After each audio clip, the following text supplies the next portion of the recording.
Did you know that in the corridors of power, countless leaders face unseen daggers daily?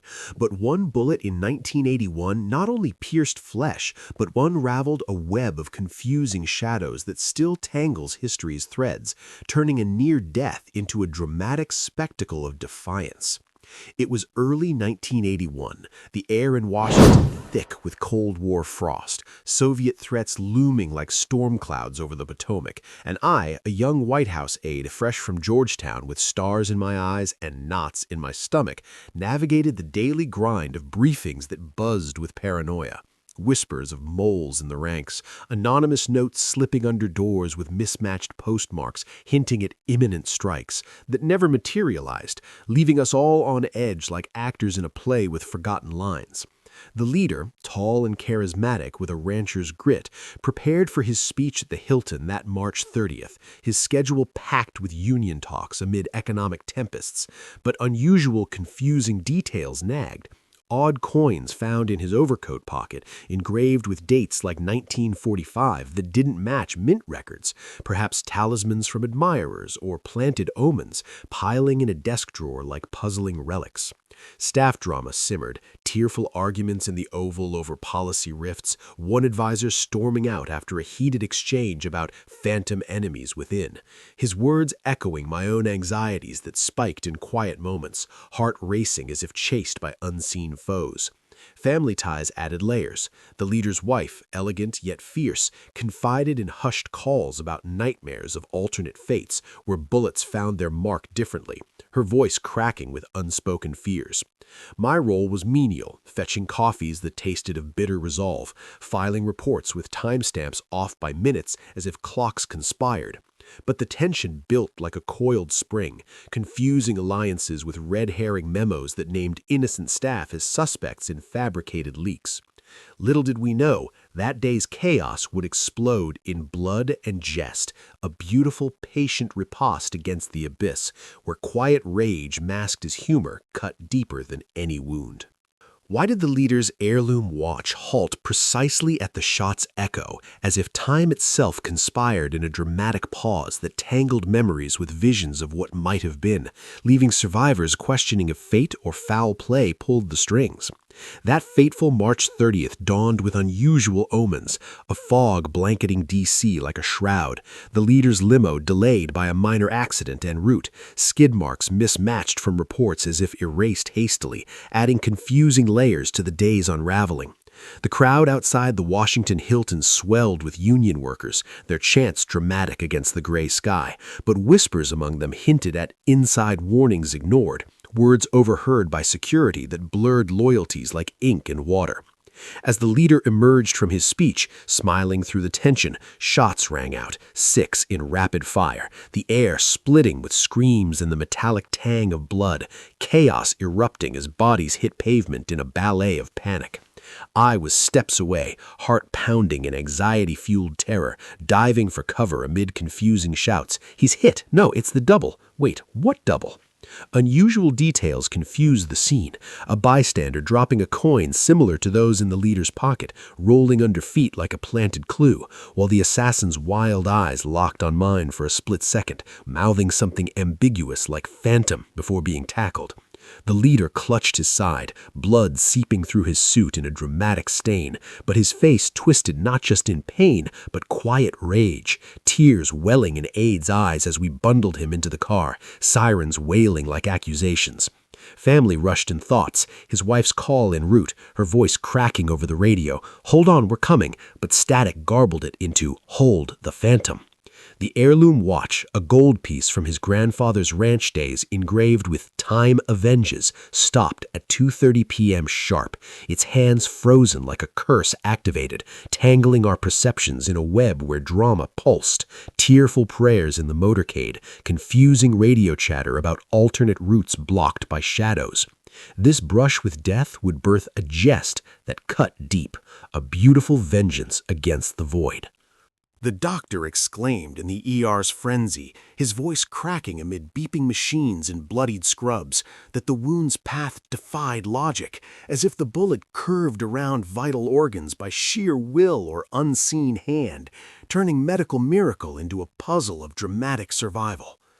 The rush to George Washington University Hospital was a blur of sirens and sobs, the leader pale in the back seat, his quiet rage simmering beneath labored breaths, while I clutched his arm, tears streaming down my face in the dramatic turmoil, confusing radio calls overlapping, code red, possible phantom shooter escaped, no, apprehended. Nurses swarmed as we burst through doors, the air thick with antiseptic and fear, monitors beeping erratically with mismatched rhythms that hinted at equipment glitches or omens. Surgery loomed, the leader slipping in and out, his family arriving in a whirlwind, his wife rushing in tearfully, her hand trembling on his, while confusing whispers from staff circulated.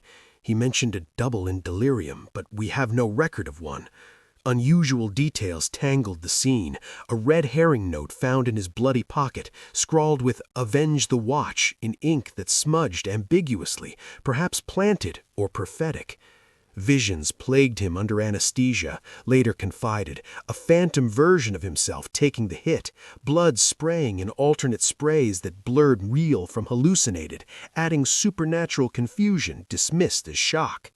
Drama peaked in the waiting room, tearful hugs among staff, simmering resentments boiling over and arguments about security lapses. How did the shooter get so close? Inside job? The leader's resilience shone, his heart steady despite the chaos, a beautiful, patient defiance against fate's cruel jest. Shocking fact that humor and crisis can mask deeper rages against fate, often erupting in dramatic quips that hide tears and turmoil, turning near death into a stage for human spirit's veiled payback. As the leader woke in recovery, tubes snaking his arms amid beeping monitors that flickered with confusing, mismatched vital signs, as if the machines conspired to alarm falsely. His eyes met his wife's in a tearful gaze, her face streaked with mascara from hours of anguished waiting. He managed a weak smile, voice raspy from the tube. "Honey, I forgot to duck." The room froze in dramatic silence, then erupted in relieved laughter mixed with sobs. His jest a beautiful blade cutting through the tension, but her response cracked with emotion. "Oh, you always joke, but I thought I'd lost you." Confusing small details added layers. A nurse's log noted his pulse spiking at that moment, but timestamps off by minutes, as if time warped in the haze, tangling medical records like knotted threads. Family gathered, tears flowing in embraces, simmering resentment surfacing in whispers. Why wasn't security tighter? Someone's head will roll. The heirloom watch, now ticking again inexplicably, lay on the bedside, its engraving gleaming like a reminder of vengeance against the abyss. Drama lingered in private, his quiet rage at the shooter bubbling beneath the humor, tears in his eyes when alone, confusing visions persisting of the phantom double mocking from shadows. This quip, a patient riposte, wove into legend, its edges cutting deep into the narrative of survival. What if the jest hid a calculated message to an unknown foe, encoded in humor that only insiders deciphered, turning laughter into a signal for subtle retribution amid the hospital's chaotic veil? The immediate aftermath pulsed with drama in the sterile halls, family hovering tearfully as doctors conferred in hushed tones, their charts showing confusing mismatches like oxygen levels logged higher than monitors displayed, blurring facts with potential errors or omens. Political maneuvering erupted, aides scrambling in adjacent rooms, phones ringing with congressmen demanding updates, simmering resentments boiling in arguments over phantom leaks to the press that twisted the story. I fielded calls, my voice cracking from exhaustion, while the leader's wife confided in tearful whispers. He saw something in that moment, a double or death's face, but he jokes to shield us. Unusual, confusing details tangled, forged warning notes discovered in his briefcase during inventory, dates off by days as if backdated, scrawled with duck or die in ambiguous script that matched no known hand, suggesting sabotage or hallucinated prophecy.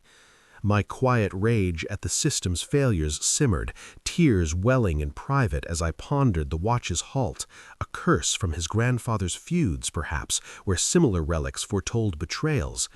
The leader's resilience shone through patient quips to nurses, but drama peaked in a family huddle where revelations surfaced, a red herring memo hinting at inside phantoms among staff, confusing loyalties like a web of deceit. This crisis birthed a beautiful vengeance, his humor a scepter wielding justice against chaos, whispers echoing eternal. The investigator revealed in a grave tone, his hands trembling as he flipped through classified files in a dimly lit room, that timeline mismatches in security logs suggested a coordinated delay, perhaps an inside job where allies turned phantoms, turning the probe into a labyrinth of dramatic suspicions. Digging into conspiracies became a storm of intrigue that spring of 1981, cherry blossoms mocking the Capitol's underbelly as I pored over reports in smoke-filled offices, my heart racing from anxiety, spikes fueled by confusing whispers from anonymous sources, calls at midnight with voices distorted, hinting at the double's role, but cutting off abruptly like severed threads. Unexpected twist deepened the drama. The heirloom watch, upon closer inspection by a horologist, revealed engraved codes inside the case linking to the leader's grandfather's Prohibition-era feuds, where similar timepieces signaled bootleg betrayals dismissed as family lore, but now tangling with current plots. Perhaps a curse activating in crisis, or a red herring planted to mislead. Unusual, confusing details mounted, forged memos surfacing in my desk drawer with dates off by hours, scrawled warnings like Duck the Phantom, handwriting shifting between suspects, blurring culprits from staff to outsiders. Dramatic confrontations erupted, tearful interrogations in sealed rooms where one aide broke down sobbing. I heard whispers in the hall before the shots, but the voice echoed like two people overlapping. The leader from his hospital bed urged patience in coded notes, "Let time avenge," his quiet rage simmering beneath recovery smiles, tears in his eyes during private visits where family whispered of alternate visions. He saw the bullet miss in one, strike fatally in another, confusing reality with hallucinated branches. My simmering resentment at the system's flaws boiled in arguments with superiors. How many phantoms lurk among us?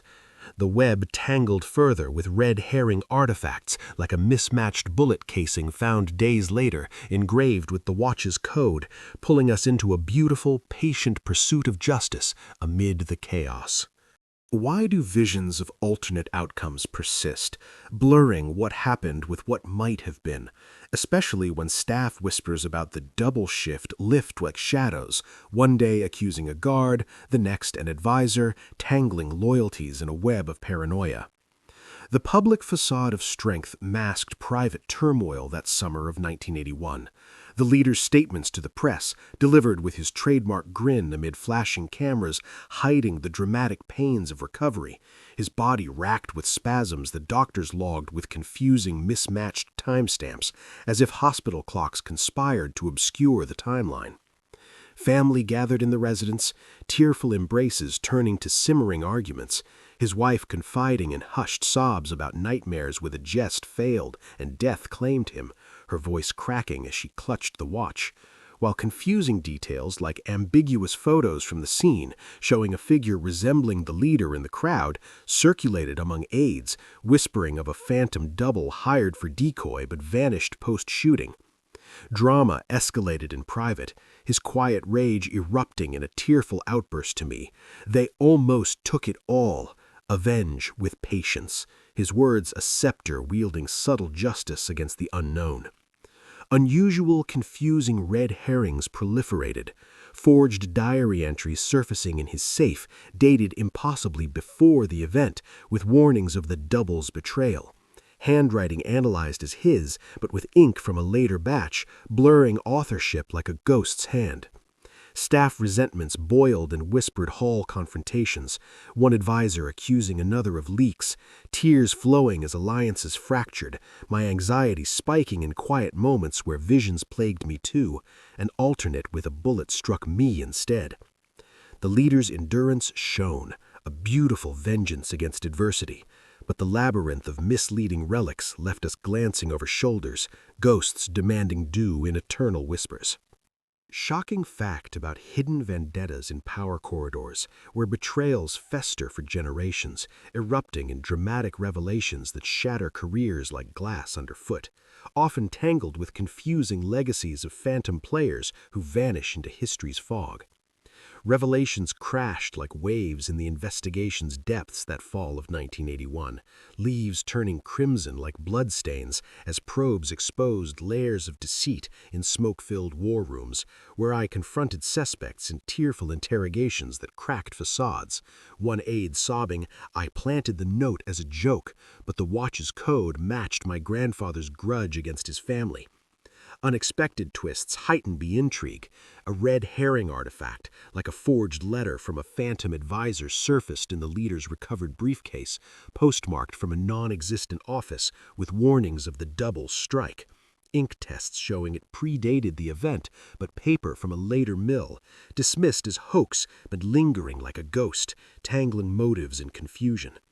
Unusual, confusing details muddled further, ambiguous overheard whispers from cleaning staff about shadow meetings in the basement, timelines off by hours as logs showed mismatched entries, blurring participants like shapes in mist. Drama peaked in a simmering rage outburst from the leader during a private briefing. "Unmask them all. Time avenges slowly." His voice cracking with unresolved pain, tears in his eyes as family watched, his wife's hand trembling on his. The web of betrayal unraveled in dramatic testimonies, but red herrings like a mismatched bullet trajectory model, suggesting a second shooter dismissed as optical illusion, added paranoia. My quiet rage boiling in arguments with investigators. How many phantoms hide among us? This beautiful, patient pursuit of justice left scars, vengeance whispering through the corridors, eternal. The wife revealed in a whisper, her voice cracking from tearful vigils by his bedside, that the jest held a secret interpretation, a coded nod to an old family vow of vengeance, turning humor into a signal for allies to unleash subtle justice against the plotters. The turning point arrived dramatically in winter 1981, snow blanketing D.C. like a veil over buried sins, as full recovery dawned amid hospital cheers and tearful family reunions where revelations flowed like opened wounds. The leader confiding, "That quip was my riposte to death, but the watch's halt signaled more." Unexpected twists tangled the resolution, discovering the jest echoed a grandfather's dying words during a betrayal, a coded signal to allies for retribution, turning the humor into a scepter wielding justice against unknown foes. Plotters unmasked in quiet arrests, their confessions confusing with mismatched alibis that hinted at phantoms still at large. Unusual, confusing details persisted, forged warnings continuing to arrive, postmarks shifting impossibly, whispers from staff about the double's escape, blurring closure with paranoia that spiked in quiet moments. Drama filled the air in tearful reconciliations, the leader's rage subsiding in embraces, but tears streaming as he whispered, "Patience avenged us." The event's legacy endured, a beautiful vengeance against chaos, but lingering mysteries from red herring relics left us vigilant, ghosts demanding eternal watch. Shocking fact that such moments reveal humanity's triumph over chaos, but often tangled with unresolved enigmas, where dramatic survivals birth legends fraught with phantom doubts, leaving leaders forever shadowed by what-ifs. Years later, in the quiet of reflection, the event shaped the nation like a scar turned badge, the leader's legacy a tapestry of resilience, where his jest echoed as a beautiful, patient vengeance against adversity's cruel hand. family bonds strengthened in tearful retellings, but confusing whispers persisted, anonymous notes with mismatched dates hinting at the double's return, red herrings dismissed, but tangling peace like knots in silk. My role evolved, quiet rage transmuted into watchful guardianship, anxiety fading, but visions lingering of alternate outcomes where the bullet's path shifted fatally. The heirloom watch ticked onward, its engraving a reminder of times avenged, unusual details like sporadic stops during crises, adding eternal mystery. Society moved forward, but the event's drama whispered eternal, a symphony of justice, where humor cut deep, vengeance beautiful in its patience, ghosts forever demanding their due in the unraveling of fates. If these narratives awaken the dormant rage within you, if they stir echoes of your own betrayals, those wounds inflicted in silence, those revenges dreamed in the dead of night, then heed this call from the abyss. Subscribe now, and let each notification become a midnight summons, drawing you deeper into our veiled congregation, where the wronged find voice. But do not stop there. Etch your mark upon these threads. Comment below with the shards of your stories, the whispers of wrongs endured, the visions of vengeance imagined. And if your tale burns bright enough, send it to us through the shadows, that we may weave it into our tapestry, amplifying your silent cry into a symphony of satisfaction for all to hear. For in sharing we sharpen the blade together. In unity we turn isolation into an empire of elegant reprisal. Subscribe, comment, submit your saga, and let the unraveling of fates begin. Yours, mine, ours. Patient, beautiful, unseen until it strikes eternal.